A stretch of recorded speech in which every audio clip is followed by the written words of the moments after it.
नमस्कार, मी राहुल कुलकर्णी. 30 बॉम्ब आणि त्याच्यासाठीचा वेळ आहे केवळ 60 सेकंद.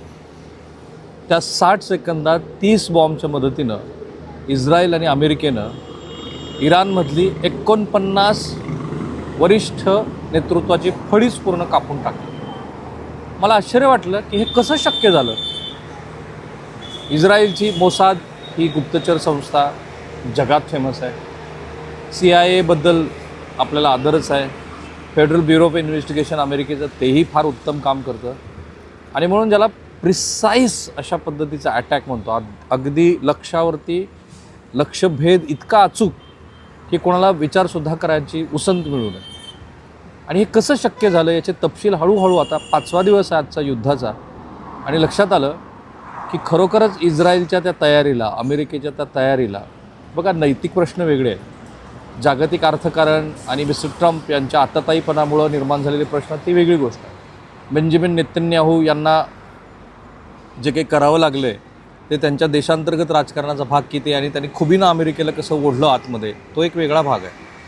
पण इथे कौतुक आहे ते त्यांच्या गुप्तचर यंत्रणेचं.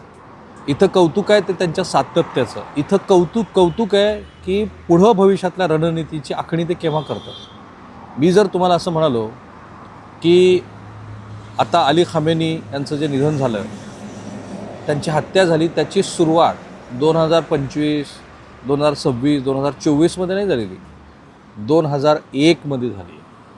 ज्यावेळेला इस्रायलचे पंतप्रधान होते एरियल शरॉन यांनी आपली रणनीतीच बदलली. आणि शेरॉन यांनी सांगितलं इस्रायलच्या गुप्तचर संघटनेला की तुम्ही इथून पुढे मिडल ईस्टमध्ये पॅलेस्टीन किंवा तत्सम आजूबाजूचे असलेले जे राष्ट्र आहेत त्याच्यापेक्षा एकाच देशावर लक्ष ठेवा आणि तो देश होता इराण. आपण 2026मध्ये बोलतो आहे. 2001 साली एरियल शरॉन यांनी सांगितलं होतं की तुम्ही केवळ आणि केवळ इराणवरती लक्ष केंद्रित करा. आणि परिणाम काय झाला आहे तर आयातुल्ला अली खामेनी यांच्या वर्तुळामध्ये मोसादचे इतके गुप्तचर होते की जेव्हा खोमेनी हे मारले गेले त्यावेळेला त्यांचा फोटो काढून तो इस्रायलमध्ये बसलेले त्यांचे कोणी आका असतील, जे प्रमुख असतील, त्यांना त्यांनी पाठवला. विथ इमिडिएट इफेक्ट मेले फोटो पाठवला. आणि मग अमेरिकेने, कारण इस्रायलने आधी सांगायला सुरुवात केली जगाला की आयातुल्ला अली खोमेनी यांचं हे निधन पावलेलं आहे, ते मरण पावलेत आमच्या हल्ल्यामध्ये, अधिकृत घोषणा ही अमेरिकेने केली ज्यावेळेला ते ट्रूथ नावाचं जे सोशल मीडियाचं प्लॅटफॉर्म आहे त्याच्यावरती मिस्टर ट्रम्प यांनी खुलासा केला. इथे पण रणनीती आहे, पण ते ठीक आहे, तो एक वेगळा भाग आहे.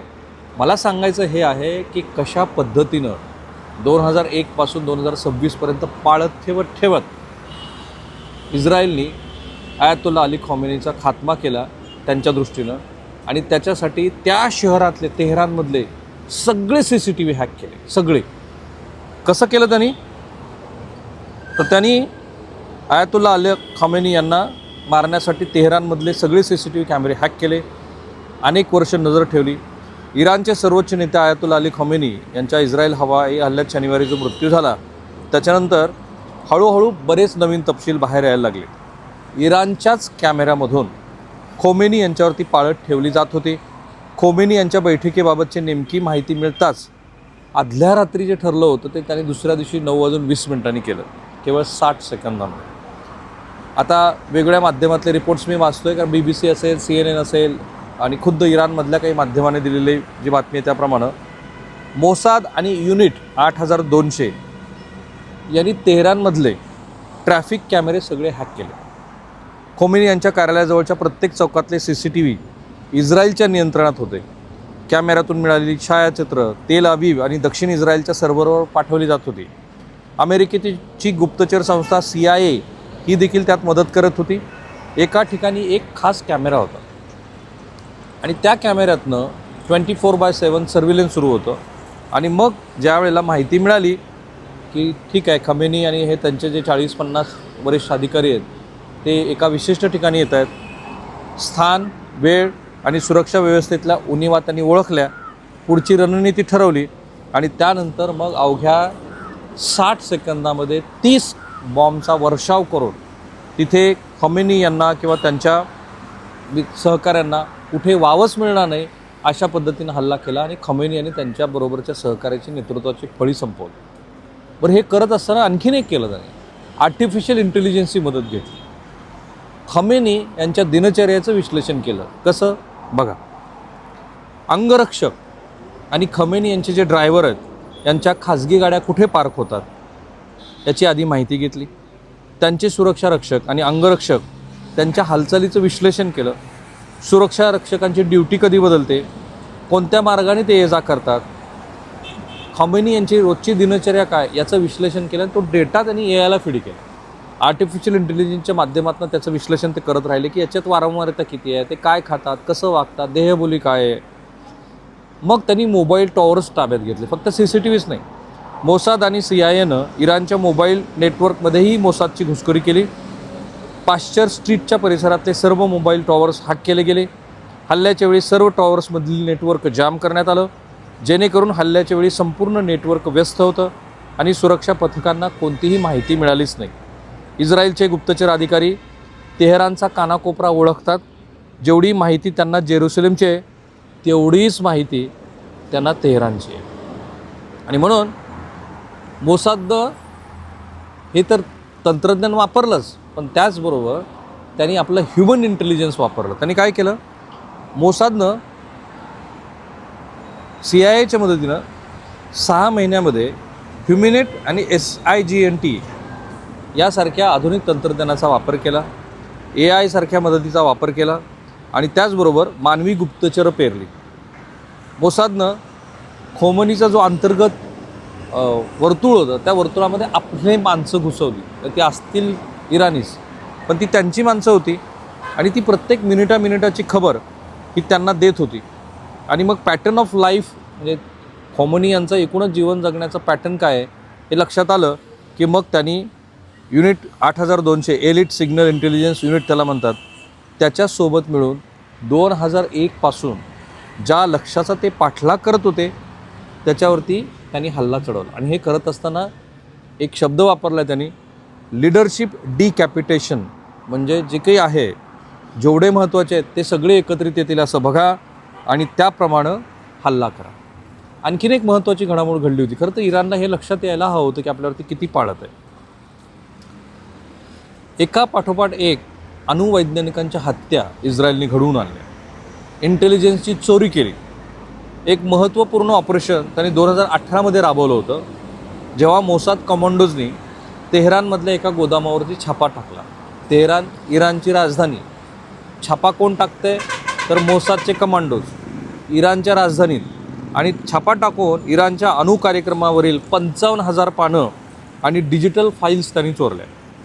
हे त्यांचे इराणमध्ये किती खोलवर, ज्याला पिनिट्रेशन आपण असं म्हणतो लष्करी भाषेमध्ये, खोलवर त्यांची व्याप्ती आहे, खोलवर त्यांचं अस्तित्व आहे, हे दाखवून देण्यासाठी पुरेसं होतं. 2018 साली सुरक्षा यंत्रणेत मानवी मालमत्ता भरती करत गेले, त्यांना समाविष्ट केलं, त्यांना ट्रेंड केलं आणि मग त्याच्या मदतीनं त्यांनी ही प्रत्यक्षातली लष्करी कारवाई केली. आणि इस्रायल इतका हुशार आहे की त्यांना माहिती आहे की आपलं अस्तित्व हे आपल्या आजूबाजूला असलेल्या आपल्या शत्रू राष्ट्रांच्या बरोबर ज्या वेळेला आपण सहजीवन जगतो आहे हे त्याच्यावरच अवलंबून आहे की शत्रू जिथे विचार करतो त्याच्या 4 पावलं पुढं जाऊन मी कसा विचार करेन. आणि म्हणून इस्रायलला मानलंच पाहिजे, त्यांच्या तंत्रज्ञानाचं कौतुक केलंच पाहिजे, त्यांच्या रणनीतीचं कौतुक केलं पाहिजे. आणि खास करून अमेरिकेची इच्छा होती किंवा नव्हती याबद्दलची चर्चा करणारच आपण आहोत, कारण अनेकांना असं वाटतं की हे एप्स्टीन फाईलपासनं लक्ष जगाचं विचलित करण्यासाठी केलं आहे. किंवा आणखीन एक मुद्दा आहे की ज्या मुद्द्यामुळं मिस्टर ट्रम्प हे या लढाईमध्ये खेचले गेले. पण सुरुवातीपासून अशी भूमिका घेणारा अमेरिका की ज्या अमेरिकेनं मिडल ईस्टमध्ये मिस्टर ट्रम्प हे दुसऱ्या वेळेला निवडून आल्यानंतर जो संकेताचा भाग असतो की साधारणपणे अमेरिकेचा राष्ट्राध्यक्ष मिडल ईस्टमध्ये आल्यानंतर पहिल्यांदा इस्रायलला जातो, तो संकेत धुडकावला. ते सौदीला गेले होते आणि तेव्हा मी तिथे होतो मिडल ईस्टमधनं मी सांगितलं की हे सौदीला त्यांचं जाणं हा एका मोठ्या ज्याला पॅराडाईम शिफ्ट आपण म्हणतो की धोरणात्मक बदल आहे. आणि आता इस्रायल आमच्या दृष्टीनं फारसा महत्त्वाचा राहिलेला नाही आहे. आम्हाला आमच्या आर्थिक हितसंबंध जोपासायचे आहेत आणि सौदी आणि तत्सम राष्ट्र ज्याला GCC आपण म्हणतो ते महत्त्वाचे आहेत. हा जो संदेश अमेरिकेनं दिला होता तिथपासून ते थेट इराण विरुद्धच्या कारवाईमध्ये अमेरिकेला खेचणं हे खरं कौशल्य आहे इस्रायलचं. आणि म्हणून मी म्हणतो की ह्या सगळ्या ज्या घडामोडी आहेत ना, हे युद्धस्य कथारम्य किंवा युद्धविषयक कथारम्य असतात. हे जसं खरं आहे तसं त्यातले जे महत्त्वाचे राजकीय धागेदोरे आहेत ते पण समजून घ्यायला हवेत. तो प्रयत्न आपला सुरू आहे आणि तुम्ही हजारोच्या लाखोच्या संख्येनं बघत आहात, त्याबद्दल मी तुमचा आभारी आहे. फक्त एकच मदत करा, हे यूट्यूब चॅनल सबस्क्राईब करा, बेल आयकन दाबा आणि अधिकात अधिक लोकांना सांगा की इथे तुम्हाला आरडाओरड नाही आहे, शांततेमध्ये आणि खूप व्यवस्थित नीट अभ्यास करूनच माहिती मिळेल. थांबूया.